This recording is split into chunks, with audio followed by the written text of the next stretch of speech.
कोई मानसिक दास्ता और गुलामी न हो, कोई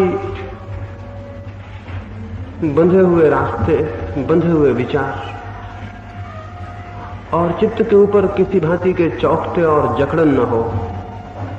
ये पहली शर्त मैंने कही सत्य को जिसे खोजना हो उसके लिए।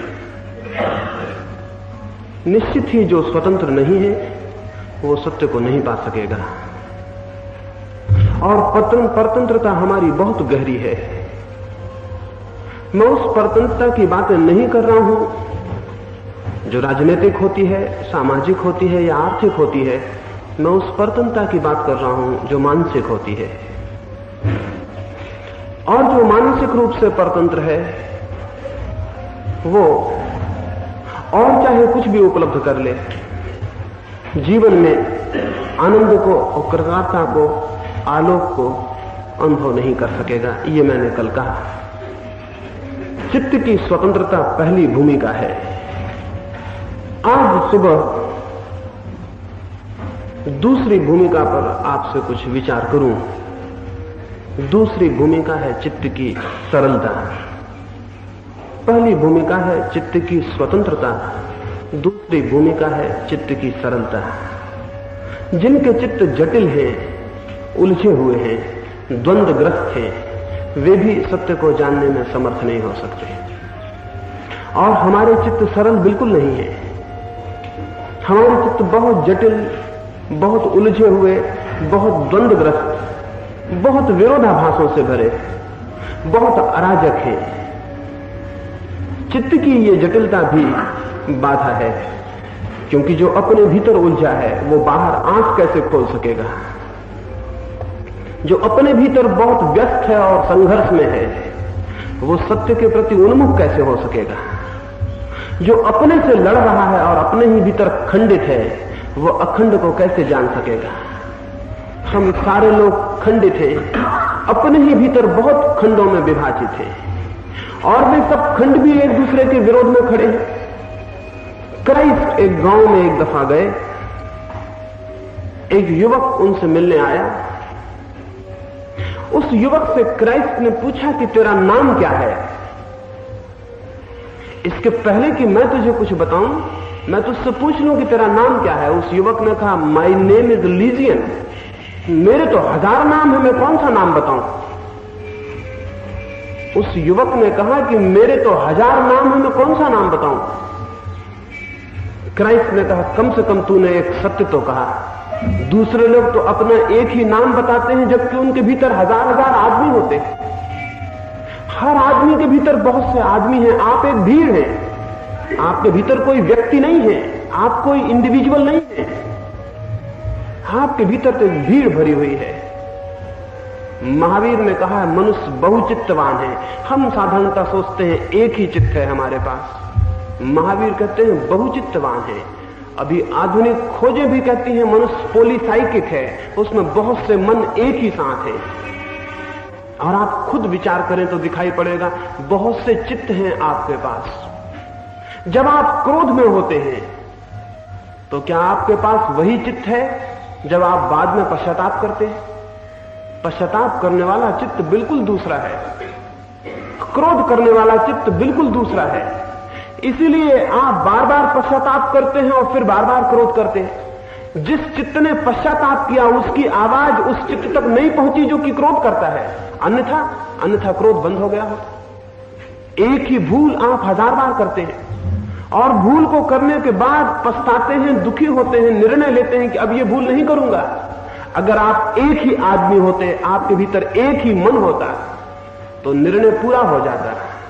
लेकिन आपके भीतर बहुत मन है। जो मन निर्णय करता है वो मन अलग है और जो मन क्रिया करता है वो मन अलग है। इसलिए आपके निर्णय रहे आते हैं और जीवन जैसा है वो वैसा ही चलता जाता है।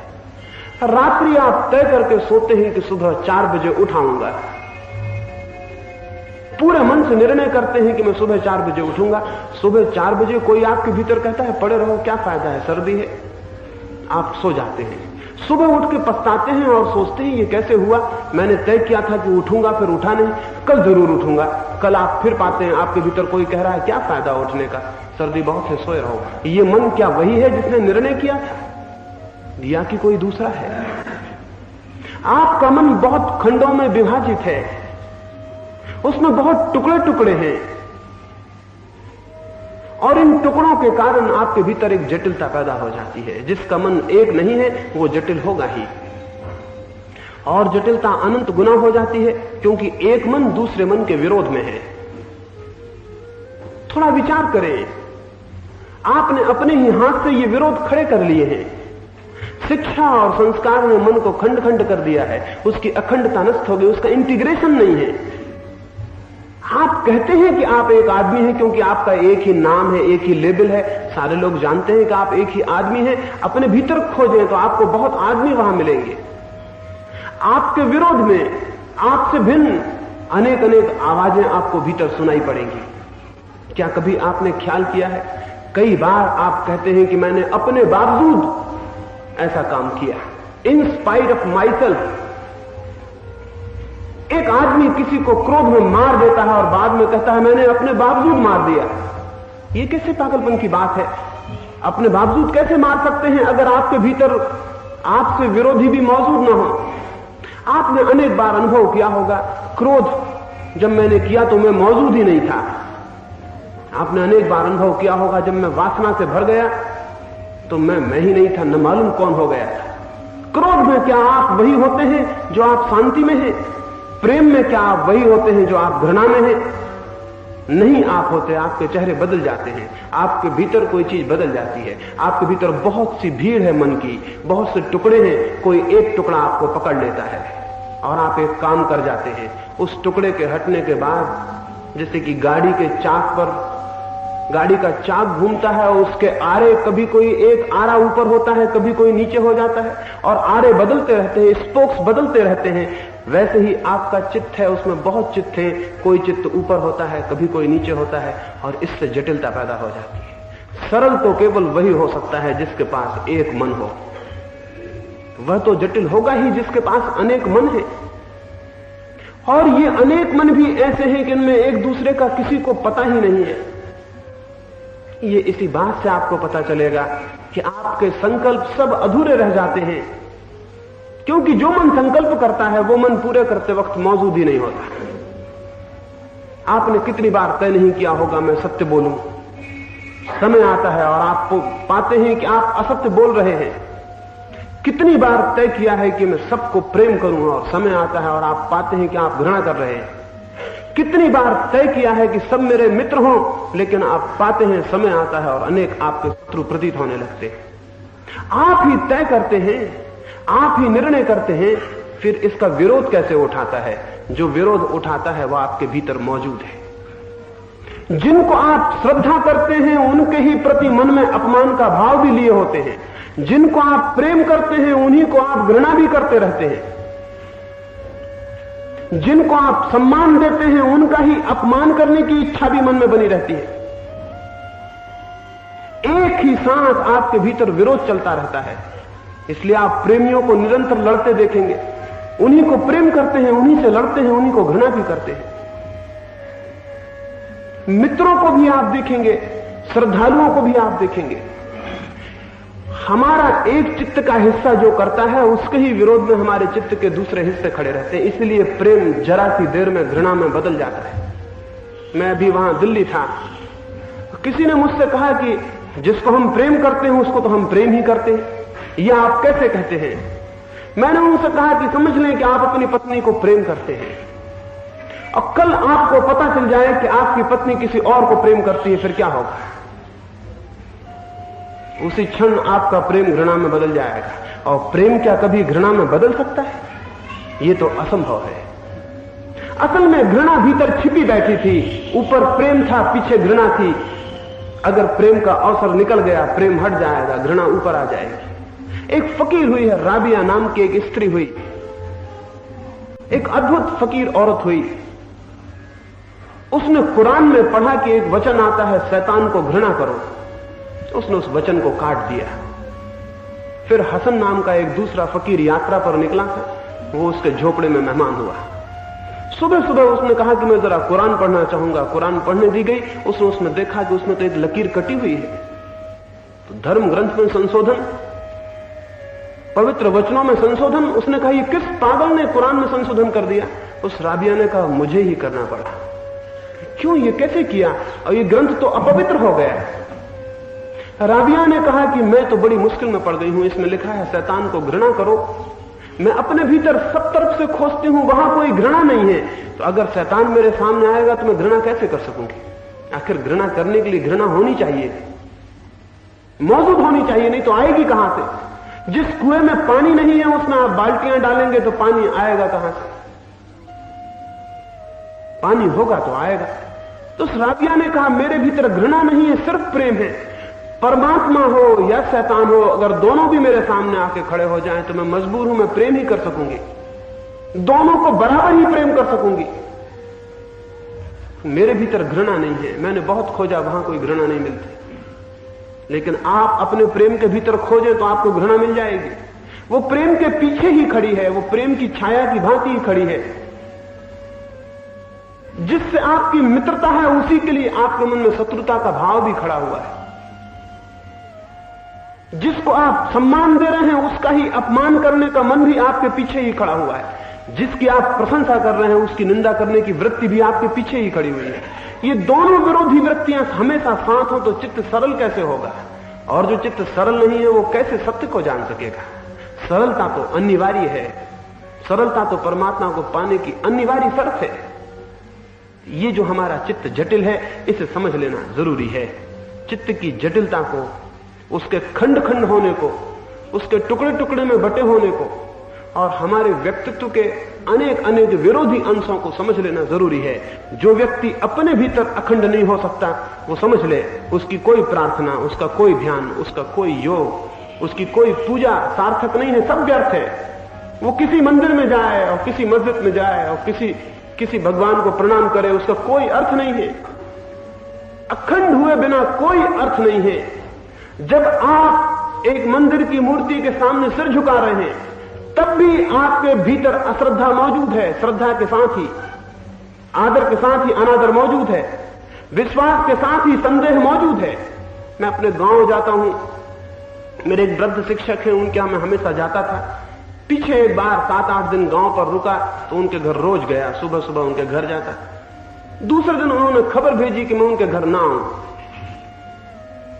मैंने उनके लड़के को पूछा कि उन्होंने ऐसी खबर क्यों भेजी है, तो उसने कहा उन्होंने एक चिट्ठी भी दी है। उस चिट्ठी पे लिखा था कि मेरे घर आते हो तो मुझे बहुत खुशी होती है, मेरे आनंद का ठिकाना नहीं होता, लेकिन मैं चाहता हूं मेरे घर मत आओ, क्योंकि कल मैं पूजा करने बैठा और तुम्हारी बातों का ये परिणाम हुआ कि मैं जब पूजा करने बैठा तो मुझे ये शक होने लगा कि पता नहीं ये सब मूर्खता तो नहीं है, ये जो मैं कर रहा हूं, ये सब आरती उतारना, सब ये बालपन तो नहीं है, और जो पत्थर की मूर्ति सामने रखी है सच में वो पत्थर ही तो नहीं है, और मैं 30-40 वर्षों से पूजा कर रहा हूं, मेरे मन में संदेह आ गया, मैं डर गया, इसलिए मैं प्रार्थना करता हूं मेरे घर दोबारा मत आना। मैंने उनको पत्र लिखा कि मैं अब आऊं या ना आऊं, जो होना था वो हो गया। और मैं आपसे ये भी प्रार्थना करता हूं कि संदेह मैंने पैदा नहीं किया है, वो निरंतर 40 वर्ष आपने पूजा की है, लेकिन पूजा के पीछे वो संदेह खड़ा ही रहा है। श्रद्धा करने से कहीं संदेह नष्ट हुआ है? श्रद्धा ऊपर से थोप लेंगे, संदेह भीतर खड़ा रहेगा। प्रेम करने से कहीं घृणा नष्ट हुई है? प्रेम ऊपर से दिखाएंगे, भीतर घृणा मौजूद रहेगी। आदर देने से कहीं अनादर का भाव नष्ट हुआ है? आदर ऊपर से थोप लेंगे, भीतर अनादर बना रहेगा और आप जटिल होते चले जाएंगे। इसलिए मैं उस श्रद्धा को कहता हूं कि छोड़ दें जिसके पीछे संदेह मौजूद है। जिस दिन संदेह विलीन हो जाता है उस दिन जो शेष रह जाती है उसका नाम श्रद्धा है। इसलिए मैं उस प्रेम को व्यर्थ कहता हूं जिसके भीतर घृणा छिपी है। जिस दिन घृणा विसर्जित हो जाती है तब जो शेष रह जाता है वो प्रेम है। इसलिए उस मित्रता का कोई अर्थ नहीं है जिसके भीतर शत्रु होने की संभावना है। जिस दिन शत्रुता का भाव गिर जाता है उस दिन जो शेष रह जाता है वो मैत्री की भावना है। इसलिए उस सुख का कोई मूल्य नहीं है जिसके पीछे दुख बैठा हुआ है। जिस दिन दुख विलीन हो जाता है तब जो शेष रह जाता है वही आनंद है। लेकिन हम तो निरंतर विरोध से भरे हैं। जो विरोध से भरा है उसका चित्त जटिल होगा, कॉम्प्लेक्स होगा। जो विरोध से भरा है उसका चित्त निरंतर कॉन्फ्लिक्ट में और द्वंद्व में होगा। और बड़े समझ लेने की बात है, जो चित्त निरंतर द्वंद्व करता है उस चित्त की ज्ञान की क्षमता क्षीण होती जाती है। क्योंकि जो निरंतर द्वंद्व में लगा है उसकी संचेतना, उसकी कॉन्शियसनेस, उसका बोध निरंतर धीमा और फीका होता जाता है। जो निरंतर लड़ाई में लड़ा है वो दिन रात लड़ते लड़ते धीरे धीरे बोथला हो जाता है, उसकी संवेदनशीलता, उसकी सेंसिटिविटी कम हो जाती है। जो निरंतर द्वंद्व में है वो धीरे धीरे मंद बुद्धि होता चला जाता है, उसका विवेक विकसित तो नहीं होता, क्षीण होता चला जाता है। यही वजह है कि बच्चे से बूढ़े का मस्तिष्क वस्तुतः तो ज्यादा तीव्र और विकसित होना चाहिए, लेकिन हम देखते हैं वो क्रमशः क्षीण होता जाता है। शरीर वृद्ध हो सकता है, मन के वृद्ध होने का कोई कारण नहीं है अगर मन द्वंद्व में ना हो, मन अगर कॉन्फ्लिक्ट में ना हो, मन अगर जटिल ना हो, खंड खंड बटा हुआ ना हो, खुद के भीतर ही विरोध से ना भरा हो, तो मन के बूढ़े होने का कोई कारण नहीं है। मन बूढ़ा हो जाता है निरंतर द्वंद्व के कारण, निरंतर लड़ते रहने के कारण, निरंतर विरोध से भरे रहने के कारण। अपने ही भीतर जो निरंतर विरोध से भरा है, स्वाभाविक है कि वो धीरे धीरे उसकी क्षमता, उसकी संवेदनशीलता कम होती जाए, क्षीण होती जाए। हम निरंतर मन में भी वृद्ध होते जाते हैं, जबकि मन के वृद्ध होने का कोई भी कारण नहीं है। और ये जो हमारा द्वंद्व है, ये जो संघर्ष है, ये जो मन का खंड खंड होना है, ये हमारे ही कारण है। हम ही इसे खंड खंड में बांट देते हैं। अपने ही अज्ञान में हम अपने को ही तोड़ लेते हैं। कैसे हम तोड़ लेते हैं उसको थोड़ा समझे तो ये भी समझ में आ जाएगा कि सरलता क्या है, मन की सरलता कैसे पैदा होगी। इसके पहले कि मैं उसके विचार में जाऊं, मैं आपको यह कह दूं, साधारणता जो कहा जाता है कि फलां आदमी बहुत सरल है, या साधारणता जो हमसे कहा जाता है सरल होना चाहिए, उस तरह की सरलता को नहीं कह रहा हूं। साधारणता हमसे कहा जाता है हमें सरल होना चाहिए, लेकिन इस सरलता को नहीं कह रहा हूं, क्योंकि इस तरह की जो सरलता है उसके पीछे जटिलता मौजूद रहती है। एक आदमी सरल होने का ढोंग कर सकता है, एक आदमी सरल होने का ढोंग अनेक रूपों से कर सकता है। वो बहुत अच्छे कपड़े ना पहने, वो मोटी खादी के सामान्य सीधे साधे कपड़े पहन ले, हम कहेंगे बहुत सरल आदमी है। या वो और भी ज्यादा करे, वो सिर्फ एक लंगोटी लगा ले, हम कहेंगे और भी सरल आदमी है। या और भी करे, वो नंगा ही हो जाए, तो हम कहेंगे कितना सरल आदमी है। ये सरलता नहीं है। या एक आदमी 2 बार खाना ना खाए, 1 बार खाना खाने लगे, हम कहेंगे कैसा सरल आदमी, एक ही बार खाना खाता है। या एक आदमी मांस ना खाए और शाकाहार करने लगे, हम कहेंगे कैसा सरल आदमी। एक आदमी धूम्रपान ना करे, शराब ना पिए, जुआ ना खेले, हम कहेंगे कैसा सरल आदमी। इतने से कोई सरल नहीं होता, ये कोई सरलता के कारण नहीं है, बल्कि ऐसे आदमी बहुत जटिल होते हैं। क्योंकि ऐसे आदमी ऊपर से सरलता को ओढ़ लेते हैं, भीतर की जटिलता तो नष्ट होती नहीं, वो तो वहां मौजूद रहती है। मैं एक यात्रा में था और एक सन्यासी मेरे डब्बे में थे, मैं था और वो थे। जिस स्टेशन से उनको लोग छोड़ने आए थे, तो बहुत लोगों ने छोड़ने आए थे, निश्चित ही काफी लोगों ने मानते होंगे। वे केवल एक फट्टा बांधे हुए थे, एक रस्सी से एक फट्टा बांधे हुए थे, फट्टी थी और एक रस्सी से उसको बांधे हुए थे। सामान भी उनके पास एक दूसरी फट्टी और थी, एक छोटी सी टोकरी थी, उसमें 2-3 फट्टी के टुकड़े थे, 2-3 रस्सियों के टुकड़े थे, यही उनका सामान था। लेकिन जब उन्हें लोग विदा करके चले गए तो उन्होंने अपनी टोकरी उठाई और अपने फट्टी के टुकड़े गिने। मैं अकेले था उस कमरे में, मैं उनको चुपचाप देखता रहा। उन्होंने गिन लिए कि जितने उनके टुकड़े थे उतने हैं, उन्होंने उसको रख दिया। फिर रात वो सो गए। जिस स्टेशन पर उन्हें उतरना था, मुझसे उन्होंने पूछा कि वो कब आएगी। मैंने, वो सुबह 6 बजे आएगी, आप बिल्कुल चिंतित न हो, और ये डब्बा उसी स्टेशन पर कट जाएगा, इसलिए कोई चिंता का कारण नहीं, आप मजे से सोएं। लेकिन मैंने देखा वो तो 12 बजे करीब फिर उठ के किसी से पूछ रहे हैं, कोई स्टेशन आइए, पूछ रहे हैं फला स्टेशन तो नहीं आ गए। मैंने उनको फिर कहा कि देखिए आप सो जाएं। लेकिन मैंने देखा 3 बजे के करीब वो फिर किसी स्टेशन पर उठ के पूछ रहे हैं कि फला स्टेशन तो नहीं आ गया। मैंने उनको कहा कि देखिए उस स्टेशन से आप चूक नहीं सकते, ये डब्बा वहीं कट जाएगा, इसलिए बिल्कुल निश्चिंत सो जाएं, आप इतने चिंतित क्यों हैं। ऊपर से वो फट्टा लगाए हुए हैं, भीतर इतनी एंजाइटी और ऐसी व्यर्थ की चिंता है। मैंने सुबह देखा उनकी गाड़ी आने के पहले उन्होंने अपने फट्टे को कस के बांधा, वो ठीक नहीं मालूम पड़ा। फिर उन्होंने उसे दूसरे ढंग से बांधा, फिर वो भी ठीक नहीं मालूम पड़ा। फिर उन्होंने उसे तीसरे ढंग से बांधा। फिर आईने के सामने खड़े होकर उन्होंने देखा कि वो फट्टा ठीक ठाक बन गया। इसको मैं सरलता कैसे कहूं? ये तो जटिलता है। ये तो उस आदमी से भी ज्यादा जटिल हो गया जो अच्छे कपड़े पहने हुए है।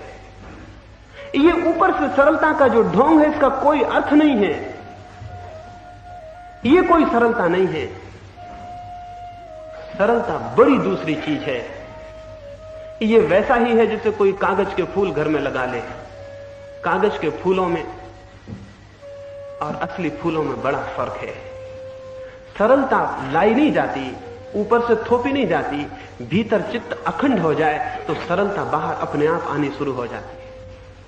और तब आदमी क्या पहनता है इससे कोई फर्क नहीं पड़ता, और क्या खाता है इससे कोई फर्क नहीं पड़ता, कैसा उठता बैठता है इससे बहुत फर्क नहीं पड़ता। ये सब अपने आप सरल हो जाता है। भीतर चित्त अखंड हो तो बाहर जीवन में सरलता अपने आप प्रवेश पाने लगती है। भीतर चित्त खंडित हो तो बाहर कोई कितनी ही सरलता को लाद ले, लादी हुई सरलता कोई सरलता नहीं, कल्टीवेटेड है, उसका कोई मूल्य नहीं है, ऊपर से थोपी गई है। ऊपर से थोपी गई सरलता का क्यों मूल्य नहीं हो सकता? क्योंकि ऐसी सरलता केवल अभ्यास जन्य होती है, सहज उत्पन्न नहीं होती। कबीर ने कहा है, साधु सहज समाधि भली। वो जो सहज उत्पन्न हो और सहज विकसित हो जाए वही भली है। जो असहज हो, थोपी जाए, अभ्यास किया जाए, वो व्यर्थ है। मैं एक गांव गया था, एक साधु मेरे मित्र थे, वे वहां सन्यास की तैयारी में लगे थे। मैं जब उनके झोपड़े के पास गया, मैंने देखा वे अंदर नंगे टहल रहे हैं। खिड़की में से दिखाई पड़ा। फिर मैं द्वार पर गया, मैंने द्वार पर दस्तक दी। जब उन्होंने द्वार खोला तो वो कपड़ा लपेटे हुए हैं। मैंने उनसे पूछा, अभी खिड़की से मैंने देखा था तो आप नग्न थे, अब आप कपड़ा क्यों लपेटे हुए हैं? वे बोले, मैं नग्न रहने का अभ्यास कर रहा हूं, आज नहीं कल मुझे नग्न साधु हो जाना है, तो उसका मैं अभ्यास कर रहा हूं। अकेले मैं अभ्यास करूंगा पहले, फिर कुछ मित्रों के बीच, फिर थोड़ा बाहर निकलूंगा घर के, फिर गांव में, फिर शहर में, इस भांति धीरे धीरे अभ्यस्त हो जाऊंगा। मैंने उनसे कहा, आप किसी सर्कस में भर्ती हो जाइए, आपको संन्यास लेने की कोई जरूरत नहीं, आप किसी सर्कस में भर्ती हो जाइए। ये इसलिए आपसे कहता हूं कि अभ्यास से आई हुई नग्नता वो नग्नता नहीं है जो महावीर को आई होगी। वो नग्नता अभ्यास से नहीं, इनोसेंस से आई। वो नग्नता प्रैक्टिस नहीं की गई थी, तो चित्त इतना सरल हो गया, इतना निर्दोष हो गया कि वस्त्र अनावश्यक हो गए, छूट गए। वे वस्त्र छोड़े नहीं गए, वे वस्त्र छूट गए। ऐसे जो नग्नता आ जाए वो तो अर्थपूर्ण है, और वस्त्र छोड़ के अभ्यास करके जो नग्नता आए तो वो तो कोई भी सर्कस में कर सकता है, उसका तो कोई मामला नहीं है, उसकी कोई कठिनाई नहीं। एक आदमी इतने इतने प्रभु के स्मरण से भर जाए कि उसे भोजन का ख्याल ना आए और दिन बीत जाए और उपवास हो जाए, ये तो समझ में आता है। और एक आदमी चेष्टा करके, अभ्यास करके दिन भर भूखा रह जाए, ये मेरी समझ में नहीं आता। उपवास का अर्थ ही है परमात्मा के निकट होना, उसके पास रहना, उसके पास। जो उसके पास जिसका चित्त है, उसके कारण अगर भोजन भूल जाए और उपवास हो जाए तो समझ में आता है।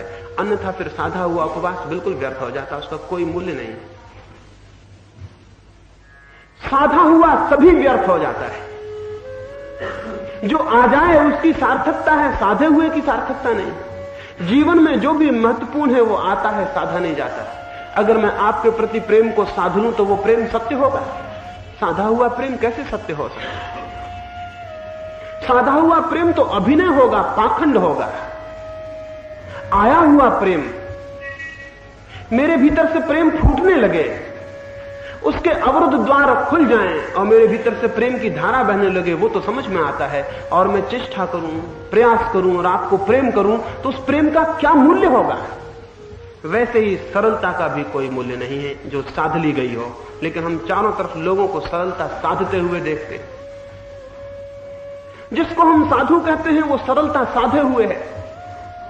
सारी चेष्टा है उसकी एक एक बात के लिए नियम और विधि और विधान है। कब उठना है, कब सोना है, क्या खाना है, क्या पहनना है, रत्ती रत्ती उसका हिसाब है, उसकी बड़ी प्लानिंग है। बेहतर था वो कहीं इंजीनियर होता, बेहतर था कि वो कहीं किसी व्यवस्था में व्यवस्थापक होता, कहीं मैनेजर होता। बेहतर था वो कहीं मशीनें चलाता, उसका मस्तिष्क मशीनों को चलाने में बड़ा योग्य सिद्ध होता, लेकिन वो साधु है। साधु का जीवन स्पॉन्टेनियस होता है, साधु का जीवन साधा हुआ नहीं, सहज होता है। उसके भीतर से जो फलित हो रहा है वो सहज फलित हो रहा है। जापान में एक बादशाह हुआ और उसने लोगों को पूछा कि मैं किसी साधु के दर्शन करना चाहता हूं। उसके वजीरों ने कहा, साधु के दर्शन? गांव गांव सड़क सड़क साधु ही साधु हैं, कहीं भी जाएं और दर्शन कर ले। जापान में वैसे ही बहुत भिक्षु हैं, बौद्ध मुल्कों में बहुत भिक्षुओं की संख्या है। कंबोडिया में कोई 2-3 करोड़ की तो आबादी है और कोई 20 लाख भिक्षु हैं। वैसे ही जापान में है, बहुत भिक्षु हैं, वैसे ही लंका में है। तो बादशाह से उसके वजीरों ने कहा, भिक्षु है, साधु की क्या कमी है, अभी चाहे जितने भीड़ लगा दे। उसने कहा, नहीं, लेकिन मैं साधु के दर्शन करना चाहता हूं। उन्होंने कहा कि लेकिन साधु के दर्शन का क्या अर्थ है, सड़क पर आ जाएं, साधु ही साधु हैं। उसने कहा, अगर यही साधु होते तो मैं तुमसे साधु के दर्शन के लिए नहीं कहता। ये सब मुझे अभिनय करते हुए लोग मालूम पड़ते हैं। एक खास ढंग के कपड़े पहन लेने से, खास ढंग का सिर घुटा लेने से, खास ढंग का झोला लटका लेने से कोई साधु कैसे हो सकता है? ये सब मुझे बड़े इमेच्योर, बड़े बचकाने लोग मालूम पड़ते हैं। इनके भीतर अभिनय की वृत्ति है। ये सारे के सारे एक्टर्स तो हो सकते हैं, लेकिन ये साधु कैसे हो सकते हैं? आप देखें जरा साधुओं को, कोई एक विशेष ढंग का टीका लगाया है, कोई एक विशेष ढंग के कपड़े पहने हुए है, कोई कुछ किए हुए, कोई कुछ, और फिर उनके पीछे चलने वाले भी ठीक वैसे ही किए हुए हैं। ये सब कितना बचकाना, कितना चाइल्डिश, कितना इमेच्योर, कितना अप्रौढ़ मालूम होता है। कोई विचारशील, विवेकशील व्यक्ति ऐसा अभिनय कर सकता है? गांधी के पास एक सन्यासी ने आके कहा कि मैं कुछ सेवा करना चाहता हूं। गांधी ने उसे नीचे से ऊपर तक देखा और कहा, इसके पहले कि तुम सेवा करो, ये गैरिक वस्त्र छोड़ दो। उसने कहा, क्यों, इनसे क्या बाधा है? उन्होंने कहा कि ये वस्त्र तुम पहने हो, ये इसी बात के सबूत है कि तुम लोगों से चाहते हो कि वे तुम्हें सन्यासी समझे, अन्यथा और कोई कारण नहीं इन वस्त्रों का। तुम सन्यासी हो तो किसी भी वस्त्र में हो सकते हो, लेकिन लोग तुम्हें किसी भी वस्त्र में सन्यासी नहीं समझेंगे, इसी वस्त्र में समझेंगे। तुम चाहते हो कि लोग समझें कि तुम सन्यासी हो, और जो चाहता है कि लोग समझें सन्यासी है, वो आदमी सन्यासी नहीं है, कि लोगों की चाह से उसका क्या संबंध। तो उस राजा ने कहा, मैं साधु को मिलना चाहता हूं। वजीरों ने बहुत खोज की कि कोई साधु है। बहुत मुश्किल से पता चला कि गांव के बाहर एक झोपड़े में एक आदमी रहता है, कुछ लोग कहते हैं वो साधु है। राजा वहां गया, वो सुबह सुबह पहुंचा, सोचा साधु ब्रह्म मुहूर्त में उठाता होगा, तो वो गया। तो सुबह के कोई 7, 7:30 बज रहे थे, सूरज ऊपर उठाया था और साधु सोया हुआ था। भगवान बुद्ध की मूर्ति रखी थी, उससे वो पैर टिकाए हुए था। राजा ने कहा, ये कैसा साधु है, भगवान की मूर्ति से पैर टिकाए हुए और इतनी देर तक सोया हुआ है। लेकिन जो उसे ले गए थे उन्होंने कहा, इतने जल्दी निर्णय न ले, क्योंकि साधु को पहचानना इतना आसान नहीं। इतने जल्दी निर्णय लेने से ही तो असाधु साधु बने हुए दिखाई पड़ रहे हैं। क्योंकि कोई भी 4 बजे उठ सकता है, कोई बड़ी कठिन बात है, और कोई भी भगवान के हाथ जोड़ के बैठा हुआ मिल सकता है, कोई कठिन बात है। जरा थोड़ा निर्णय लेने में जल्दी ना करें। ये आदमी कुछ है, जो भगवान पर पैर टेके हुए है, ये कोई आदमी सामान्य नहीं है। सिर्फ साधु ही टेक सकता है भगवान पर पैर, और कोई नहीं टेक सकता। थोड़ा रुकें, जल्दी निर्णय ना लें। वो साधु कोई 8 बजे उठा होगा। राजा ने उससे छूटते ही पूछा कि तुम इतनी देर तक सोए हुए थे, साधु को ब्रह्म मुहूर्त में उठाना चाहिए। उसने कहा कि मैं तो ब्रह्म मुहूर्त में उठता हूं, जब उठता हूं तभी ब्रह्म मुहूर्त मानता हूं। जब परमात्मा उठा देता है उठाता हूं, जब परमात्मा सुला देता है तो सो जाता हूं। ना अपनी तरफ से सोता हूं, ना अपनी तरफ से उठता हूं। अपने को छोड़ ही दिया उसी दिन जिस दिन साधु हुआ, अपने को छोड़ दिया उसी दिन। अब जो होता है, जब धूप में बैठता हूं, धूप तेज लगने लगती, भीतर परमात्मा कहता है छाया में चलो, तो छाया में आ जाता हूं। और जब छाया ठंड देने लगती है और परमात्मा कहता है धूप में चलो, तो धूप में चला जाता हूं। अपने को मैंने छोड़ दिया है। अब मैं सिर्फ जी रहा हूं और मैं नहीं हूं। तो जब नींद खुलती है उठाता हूं, जब भूख लगती है तो खाना मांग लाता हूं। राजा ने कहा, हैरान, तुम्हारा कोई विधि विधान नहीं है? कोई व्यवस्था नहीं है। उसने कहा बस कोई विधि विधान नहीं है। जिसने परमात्मा के हाथ में अपने को छोड़ा उसका कोई विधि विधान नहीं होता। सब विधि विधान अहंकार से पैदा होते हैं। सारी विधि विधान की व्यवस्था अहंता से पैदा होती है। हम कुछ थोपना चाहते हैं जीवन पर, उससे पैदा होती है। और जो मनुष्य भी जीवन पर कुछ थोपना चाहता है, जो मनुष्य जीवन से कोई विशेष अपेक्षा रखता है कि वो ऐसा हो ऐसा ना हो, जो कुछ निषेध करता है और कुछ स्वीकार करता है, वो मनुष्य सरल नहीं हो सकता। और सरलता साधु की अनिवार्य शर्त है। सरलता जीवन में सत्य को पाने की अनिवार्य शर्त है। उस साधु ने कहा कि हवा पानी की तरह जो हो जाता है, जैसे एक सूखा पत्ता उड़ता हो, हवा जहां ले जाए चला जाता है, हवा जहां गिरा दे गिर जाता है, फिर हवा उठा ले तो फिर उड़ जाता है। सूखे पत्ते की तरह जो हो जाए, वैसा व्यक्ति केवल सरल हो सकता है, बाकी तो सारे लोग जटिल होंगे। सागर पर तैरता हुआ लकड़ी के टुकड़े की भांति जो हो जाए कि लहरें जहां ले जाएं चला जाए और लहरें जहां छोड़ दें छूट जाए, जिसकी अपनी कोई विधि निषेध की इच्छा नहीं है, जिसका अपना कोई आरोपण नहीं है, वही केवल सरल हो सकता है। तो हम कैसे सरल होंगे जिनका कि 24 घंटे विधि निषेध है, जो 24 घंटे अपने को एक विशेष भांति से बनाने में लगे हैं, वे लोग कैसे सरल होंगे? जो आदमी भी अपने को बनाने की चेष्टा में लगा है वो सरल नहीं हो सकता। जो आदमी इस कोशिश में लगा है कि मैं परमात्मा को पाऊंगा, जो आदमी इस कोशिश में लगा है कि मैं साधु हो जाऊंगा, जो आदमी इस कोशिश में लगा है कि मुझे तो सज्जन होना है, जो आदमी इस कोशिश में लगा है कि मुझे अहिंसक होना है, मुझे सत्यवादी होना है, मुझे अक्रोधी होना है, जो इस कोशिश में लगा है वह आदमी सरल कैसे होगा? वैसा आदमी सरल नहीं हो सकता। जो मनुष्य जीवन में किसी आदर्श के प्रति अपने को समर्पित करता है वो कभी सरल नहीं हो सकता। और हम सारे लोग किसी न किसी आदर्श के प्रति समर्पित हैं। महावीर को हुए 2500 वर्ष हुए, क्राइस्ट को हुए 2000 वर्ष हुए, बुद्ध को हुए 2500 वर्ष हुए, राम को और भी ज्यादा हुआ, कृष्ण को बहुत समय हुआ। उनके बाद हमने आदर्श पकड़ लिए हैं। बुद्ध के बाद 2500 वर्ष से उनके पीछे चलने वाला बुद्ध होने की कोशिश में लगा है। कोई दूसरा आदमी बुद्ध हुआ? 2500 वर्षों में नहीं हुआ। कोई दूसरा आदमी महावीर हुआ? 2500 वर्षों में नहीं हुआ। कोई दूसरा आदमी क्राइस्ट हुआ? 2000 वर्षों का अनुभव तो इंकार करता है कि नहीं हुआ। फिर भी लाखों लोग क्राइस्ट होने की चेष्टा में लगे हैं, लाखों लोग बुद्ध होने की, लाखों लोग महावीर होने की। जरूर इसमें कोई बुनियादी गलती है। जो आदमी भी किसी दूसरे आदमी के जैसा होने की चेष्टा में लगता है वो जटिल हो जाएगा, स्वभावता जटिल हो जाएगा। वो अपने को इंकार करने लगेगा और दूसरे को अपने ऊपर थोपने लगेगा। वो अपनी वास्तविकता को निषेध करने लगेगा और दूसरे की आदर्शवत्ता को ओढ़ने लगेगा। वो आदमी कठिन हो जाएगा, जटिल हो जाएगा, उसका चित्त खंड खंड हो जाएगा, वो टूट जाएगा अपने भीतर, उसके भीतर द्वंद्व उत्पन्न हो जाएगा। और बड़ी मुश्किल तो यही है कि महावीर होने के लिए सरल होना जरूरी है, बुद्ध होने के लिए सरल होना जरूरी है, क्राइस्ट होने के लिए सरल होना जरूरी है, और जो उनका अनुगमन करते हैं अनुगमन करने के कारण जटिल हो जाते हैं। ये स्थिति आपको दिखनी चाहिए।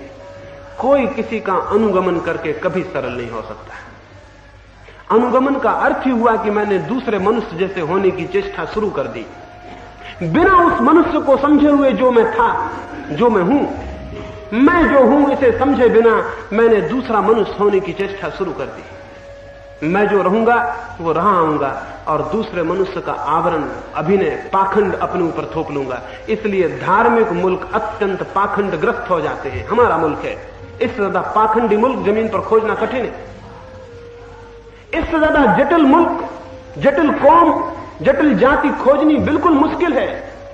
जितना पाखंड हम में घना और गहरा है इतना जमीन पर किसी कौम में नहीं हो सकता।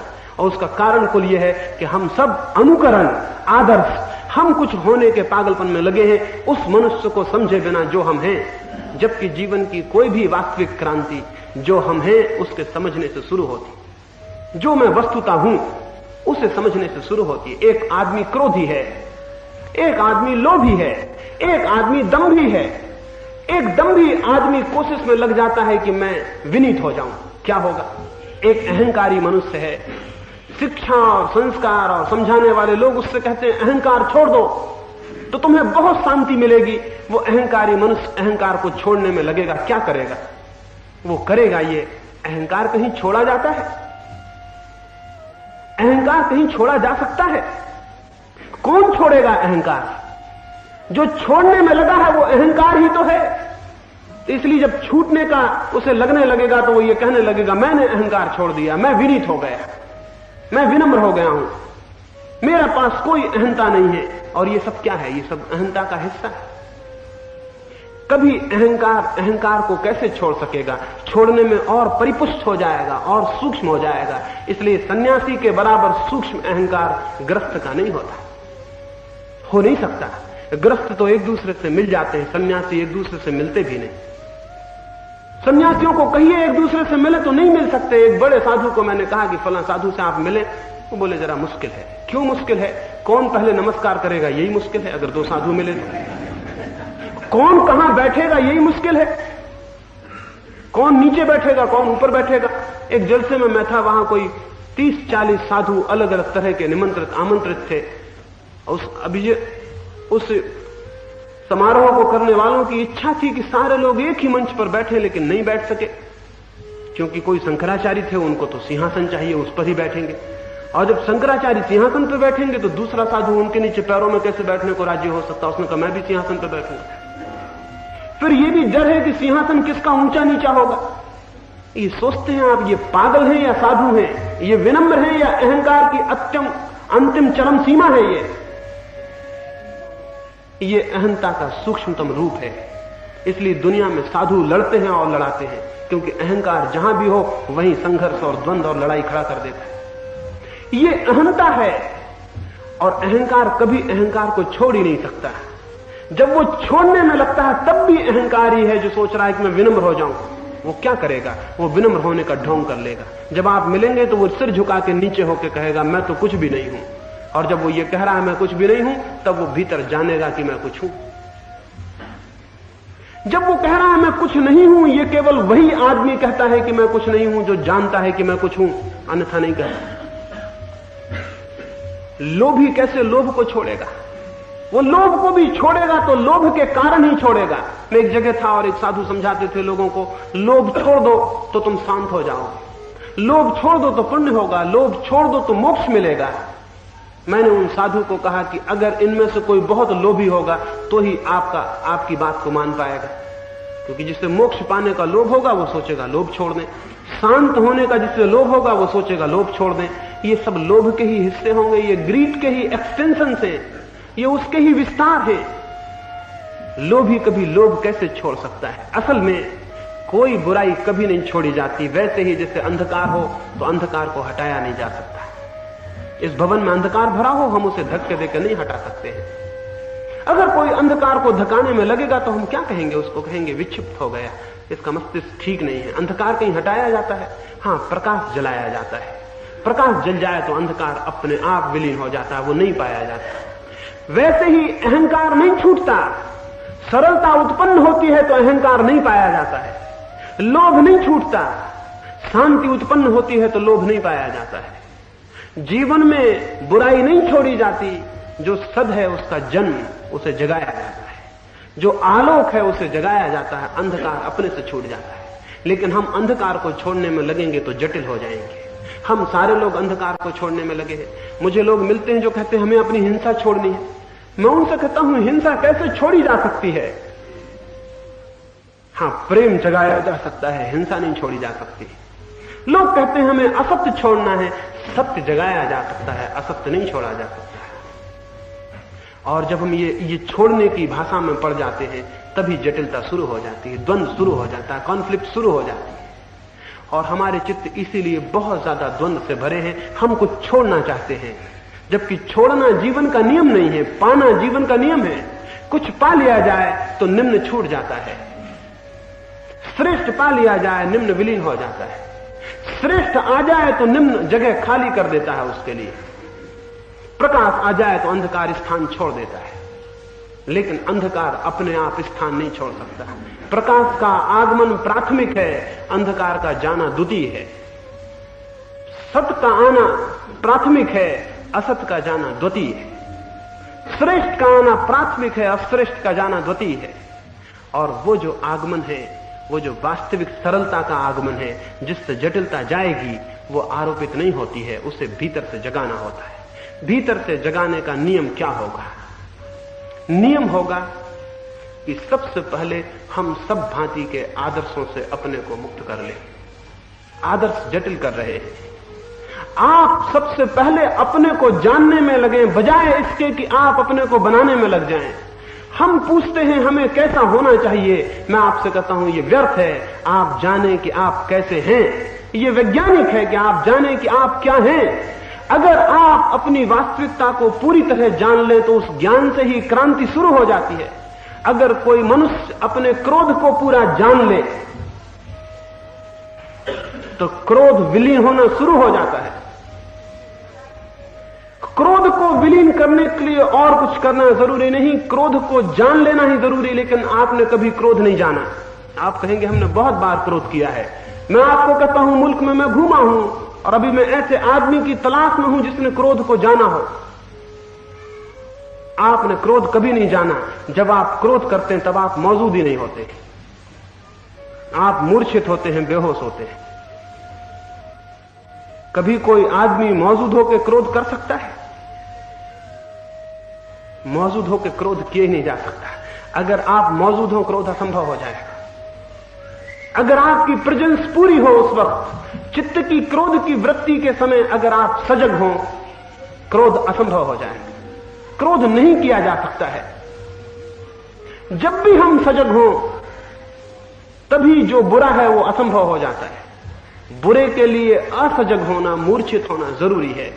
इसलिए जिसे बुरा काम करना है वो अगर नशा कर ले तो बुरा काम और भी आसान हो जाता है, क्योंकि नशे में सजगता और भी क्षीण हो जाती है। सारे धर्मों ने नशे का विरोध किया है केवल एक बात से, अन्यथा नशे में कोई खराबी नहीं है। एक आदमी शराब पी रहा है, इसमें क्या खराबी है? शराब में कोई खराबी नहीं है।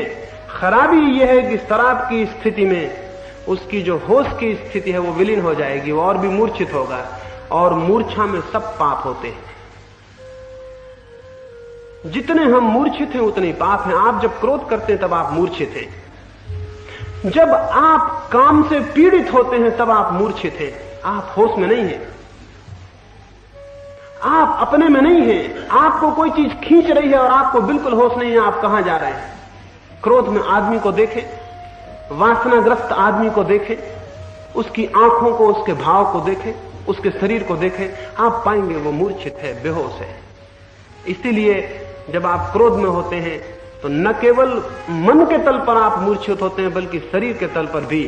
वैज्ञानिक कहते हैं शरीर की ग्रंथियां जहर छोड़ देती हैं और उस जहर के प्रभाव में आप करीब करीब शराब की हालत में आ जाते हैं। करीब करीब शराब की हालत में आ जाते हैं। शरीर के और मन के दोनों तल पर आप बेहोश हो जाते हैं। बुद्ध का एक शिष्य था, वो नया नया दीक्षित हुआ था, उसने संन्यास लिया था और बुद्ध को उसने कहा मैं आज कहां भिक्षा मांगने जाऊं? उन्होंने कहा मेरी एक श्राविका है, वहां चले जाना। वो वहां गया। वो जब भोजन करने को बैठा तो बहुत हैरान हुआ। रास्ते में इसी भोजन का उसे ख्याल आया था। ये भोजन उसे प्रिय था और उसने सोचा था कि कौन मुझे देगा आज, कौन मुझे मेरे प्रिय भोजन को देगा। वो कल तक राजकुमार था और जो उसे पसंद था वो खाता था, लेकिन उस श्राविका के घर वही भोजन देख के वो बहुत हैरान हो गए। सोचा संयोग की बात है, वही आज बना होगा। जब वो भोजन कर रहा है उसे अचानक ख्याल आया भोजन के बाद तो मैं विश्राम करता था रोज, लेकिन आज तो मैं भिखारी हूं, भोजन के बाद वापस जाना होगा, 2-3 मील का फासला फिर धूप में तय करना है। उस श्राविका पंखा करती थी। उसने कहा भंते, अगर भोजन के बाद 2 क्षण विश्राम कर लेंगे तो मुझ पर बहुत अनुग्रह होगा।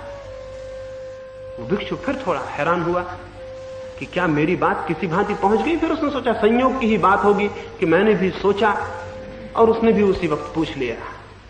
चटाई डाल दी गई, वो विश्राम करने लेटा ही था कि उसे ख्याल आया आज न तो अपनी कोई सैया है, न अपना कोई साया है, अपने पास कुछ भी नहीं। उस श्राविका जाती थी, लौट कर रुक गई। उसने कहा भंते, सैया भी किसी की नहीं है, साया भी किसी का नहीं, चिंता ना करें। अब संयोग मान लेना कठिन था। वो उठ के बैठ गया। उसने कहा, मैं बहुत हैरान हूं, क्या मेरे भाव पढ़ लिए जाते हैं? उस श्राविका हंसने लगी। उसने कहा, बहुत दिन ध्यान का प्रयोग करने से चित्त शांत हो गया, दूसरे के भाव भी थोड़े बहुत अनुभव में आ जाते हैं। वो एकदम उठ के खड़ा हो गया। वो एकदम घबरा गया और कपने लगा। उस श्राविका ने कहा, आप घबराते क्यों हैं, कपते क्यों हैं, क्या हो गया? विश्राम करिए, अभी तो लेटे भी थे। उसने कहा, मुझे जाने दें, आज्ञा दें। उसने आंखें नीचे झुका ली और वो चोरों की तरह वहां से भागा। श्राविका ने कहा, क्या बात है, क्यों परेशान है? फिर उसने लौट के भी नहीं देखा। उसने बुद्ध को जाके कहा, उस द्वार पर अब कभी न जाऊंगा। बुद्ध ने कहा, क्या हो गया? भोजन ठीक नहीं था, सम्मान नहीं मिला, कोई भूल चूक हुई? उसने कहा, भोजन भी मेरे लिए प्रीतिकर जो है वही था, सम्मान भी बहुत मिला, प्रेम और आदर भी था, लेकिन वहां नहीं जाऊंगा, कृपा करें वहां जाने की आज्ञा न दें। बुद्ध ने कहा, इतने घबराए क्यों हो, इतने परेशान क्यों हो? उसने कहा, वो श्राविका दूसरे के विचार पढ़ लेती, और जब मैं आज भोजन कर रहा था उस सुंदर युवती को देख के मेरे मन में तो विकार भी उठे थे, वे भी पढ़ लिए गए होंगे। मैं किस मुंह से वहां जाऊं? मैं तो आंखें नीची करके वहां से भागा हूं। वो मुझे भंते कह रही थी, मुझे भिक्षु कह रही थी, मुझे आदर दे रही थी, मेरे प्राण कब गए, मेरे मन में क्या उठा? और उसने पढ़ लिया होगा, फिर भी मुझे भिक्षु और भंते कहकर आदर दे रही थी। उसने कहा, मुझे क्षमा करें, वहां मैं नहीं जाऊंगा। बुद्ध ने कहा, तुम्हें वहां जान के भेजा है, ये तुम्हारी साधना का हिस्सा है, वहीं जाना पड़ेगा, रोज वहीं जाना पड़ेगा। जब तक मैं ना कहूं या जब तक तुम आके मुझसे ना कहो कि अब मैं वहां जा सकता हूं, तब तक वहीं जाना पड़ेगा। जब तक तुम मुझसे आके ये ना कहो कि अब मैं रोज वहां जा सकता हूं, तब तक वहीं जाना पड़ेगा, वो तुम्हारी साधना का हिस्सा है। उसने कहा, लेकिन मैं कैसे जाऊंगा, किस मुंह को लेके जाऊंगा, और कल अगर फिर वही विचार उठे तो मैं क्या करूंगा? बुद्ध ने कहा, तुम एक ही काम करना, एक छोटा सा काम करना और कुछ मत करना। जो भी विचार उठे उसे देखते हुए जाना, विकार उठे उसे भी देखना। कोई भाव मन में आए, काम आए, क्रोध आए, कुछ भी आए, उसे देखना और कुछ मत करना। तुम सचेत रहना भीतर, जैसे कोई अंधकारपूर्ण ग्रह में एक दिए को जला दे और उस घर की सब चीजें दिखाई पड़ने लगे। ऐसे ही तुम अपने भीतर अपने बोध को जगाए रखना कि तुम्हारे भीतर जो भी चले वो दिखाई पड़े, वो स्पष्ट दिखाई पड़ता रहे। बस तुम ऐसे जाना। वो भिक्षु गया, उसे जाना पड़ा, भय था, पता नहीं क्या होगा, लेकिन वो अभय होकर लौटा। वो नाचता हुआ लौटा। कल डरा हुआ आया था, आज नाचता हुआ आया। कल आंखें नीचे झुकी थी, आज आंखें आकाश को देखती थी। आज उसके पैर जमीन पे नहीं पड़ते थे। जब वो लौटा और बुद्ध के चरणों में गिर पड़ा, उसने कहा कि धन्य, क्या हुआ ये? जब मैं सजग था तो मैंने पाया वहां तो सन्नाटा है। जब मैं उसकी सीढ़ियां चढ़ा तो मुझे अपनी श्वास भी मालूम पड़ रही थी कि भीतर जा रही, बाहर जा रही। मुझे हृदय की धड़कन भी सुनाई पड़ने लगी थी, इतना सन्नाटा था मेरे भीतर। कोई विचार सरकता तो मुझे दिखता, लेकिन कोई सरक नहीं रहा था। मैं एकदम शांत उसकी सीढ़ियां चढ़ा, मेरे पैर उठे तो मुझे मालूम थे कि मैंने बायां पैर उठाया और दायां रखा, और मैं भीतर गया और मैं भोजन करने बैठा। ये जीवन में पहली दफा हुआ कि मैं भोजन कर रहा था तो मुझे कौर भी दिखाई पड़ता था, मेरा हाथ का कंपन भी मालूम होता था, श्वास का कंपन भी मुझे स्पर्श और अनुभव हो रहा था। और तब मैं बड़ा हैरान हो गया, मेरे भीतर कुछ भी नहीं था, वहां एकदम सन्नाटा था, वहां कोई विचार नहीं था, कोई विकार नहीं था। बुद्ध ने कहा, जो भीतर सचेत है, जो भीतर जागा हुआ है, जो भीतर होश में है, विकार उसके द्वार पर आने वैसे ही बंद हो जाते हैं जैसे किसी घर में प्रकाश हो तो उस घर में चोर नहीं आते। जिस घर में प्रकाश हो तो उसके चोर दूर से ही निकल जाते हैं। वैसे ही जिसके मन में बोध हो, जागरण हो, अमूर्छा हो, अवेयरनेस हो, उस चित्त के द्वार पर विकार आने बंद हो जाते हैं, वे शून्य हो जाते हैं। मैं कहता हूं, आपने क्रोध कभी देखा नहीं, क्योंकि क्रोध आप देखते तो क्रोध विलीन हो जाता। आपने कभी सेक्स देखा नहीं, अगर देखते तो विलीन हो जाता। जो भी देख लिया जाए मन के तल पर वही विलीन हो जाता है। जो भी देख लिया जाए उसकी परिपूर्णता में वही विलीन हो जाता है। उसके विलीन हो जाने पर जो शेष रह जाता है वो है प्रेम, वो है ब्रह्मचर्य, वो है अक्रोध, वो है शांति, वो है अहिंसा, वो है करुणा। जो शेष रह जाता है वो हमारा स्वभाव है, उसे कहीं से लाना नहीं है। जो फॉरेन एलिमेंट, जो विजाती तत्व हमारे ऊपर है, वही भर विलीन हो जाएं तो जो हमारे भीतर है वो प्रकट हो जाएगा। परमात्मा हमारा स्वभाव है, उस स्वभाव में करुणा सहज है, प्रेम सहज है, ब्रह्मचर्य सहज है, दया और अहिंसा और सत्य और अपरिग्रह और सरलता वहां सहज है। अगर विजाति विलीन हो जाए तो वो सहजता प्रकट हो जाएगी। इसलिए मैंने कहा साधुता सहजता है, सरलता है, स्पॉन्टेनियस है। और कबीर का जो मैंने वचन कहा, साधु सहज समाधि भली, उसका अर्थ है कि जो बिल्कुल सहज होकर देखेगा उसे समाधि उत्पन्न हो जाएगी, विकार विलीन हो जाएंगे और भीतर से उसका जन्म होगा जो सत्य है। लेकिन ये किसी के पीछे जाने से नहीं होगा, अपने ही भीतर आने से होगा। ये किसी का अनुगमन करने से नहीं होगा, अपनी ही वृत्तियों का अनुसरण करने से होगा। महावीर और बुद्ध के पीछे नहीं जाना है, क्रोध और काम के पीछे जाना है, उसको पकड़ना और पहचानना है। कोई आदर्श आपको बनाने की जरूरत नहीं है। जो आदर्शतम है वह आपके भीतर मौजूद है। आपको कुछ होना नहीं है, जो आप हैं अगर आप उसी को जान सकें तो सब हो जाएगा।